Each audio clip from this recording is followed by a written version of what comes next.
ಆಳಂದ ತಾಲೂಕಿನ ಬಬಲೇಶ್ವರ ಗ್ರಾಮದ ಸರ್ಕಾರಿ ಹಿರಿಯ ಪ್ರಾಥಮಿಕ ಶಾಲೆಗೆ ಮಂಗಳವಾರ ಎಸ್ಡಿಎಂಸಿ ಅಧ್ಯಕ್ಷ ಮಹಾದೇವ ಎಸ್. ಕಾಂಬಳೆ ಅವರು ಭೇಟಿ ನೀಡಿದರು.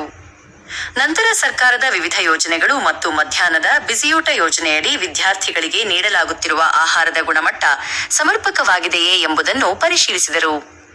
ಈ ಸಂದರ್ಭದಲ್ಲಿ ಶಾಲೆಯ ಎಲ್ಲ ವಿದ್ಯಾರ್ಥಿಗಳೊಂದಿಗೆ ಸಂವಾದ ನಡೆಸಿ ಅವರಿಂದ ಆಹಾರದ ಗುಣಮಟ್ಟ ಹಾಗೂ ಶಾಲೆಯ ಸೌಲಭ್ಯಗಳ ಕುರಿತು ಮಾಹಿತಿ ಪಡೆದರು.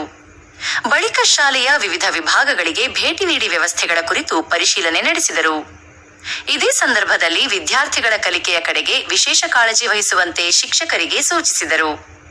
ಬಳಿಕ ಸುದ್ದಿಗಾರರ ಜೊತೆಗೆ ಮಾತನಾಡಿದ ಅವರು, ಶಾಲಾ ಅಭಿವೃದ್ಧಿ ಮತ್ತು ಮೇಲ್ವಿಚಾರಣಾ ಸಮಿತಿಯ ಎಸ್ಡಿಎಂಸಿ ಅಧ್ಯಕ್ಷರು ಶಾಲೆಗೆ ಭೇಟಿ ನೀಡಿ ಸೌಲಭ್ಯಗಳನ್ನು ಪರಿಶೀಲಿಸುವುದು ಶಾಲೆಯ ಪ್ರಗತಿಯ ದೃಷ್ಟಿಯಿಂದ ಅತ್ಯಂತ ಅವಶ್ಯಕವಾಗಿದೆ ಎಂದರು. ಈ ಸಂದರ್ಭದಲ್ಲಿ ಸಹ ಶಿಕ್ಷಕರು ಮತ್ತಿತರರು ಉಪಸ್ಥಿತರಿದ್ದರು. ಊಟದ ವ್ಯವಸ್ಥೆ ಎಲ್ಲ ನಡೆದದ. ಅನ್ನ ಆಗಿರ್ಬೋದು, ಸಾಂಬಾರ, ಆಮೇಲೆ ಮೊಟ್ಟೆ, ಬಾಳೆಹಣ್ಣು ಎಲ್ಲ ಕರೆಕ್ಟ್ ಕ್ಲಾಸ್ಗಳು ತೊಗೊಂತಾರಲ್ಲ ಸರ್ಗಳು. ಅಂಜಾದಿಲ್ಲ, ಏನಿದ್ದು ಹೇಳೋದು ಕರೆಕ್ಟಾ. ಕುಡ್ಲುಕ್ತಿರಂದ್ರೆ ಕುಡ್ಲುಕ್ತಾರ ಅಂತ ಹೇಳೋದು.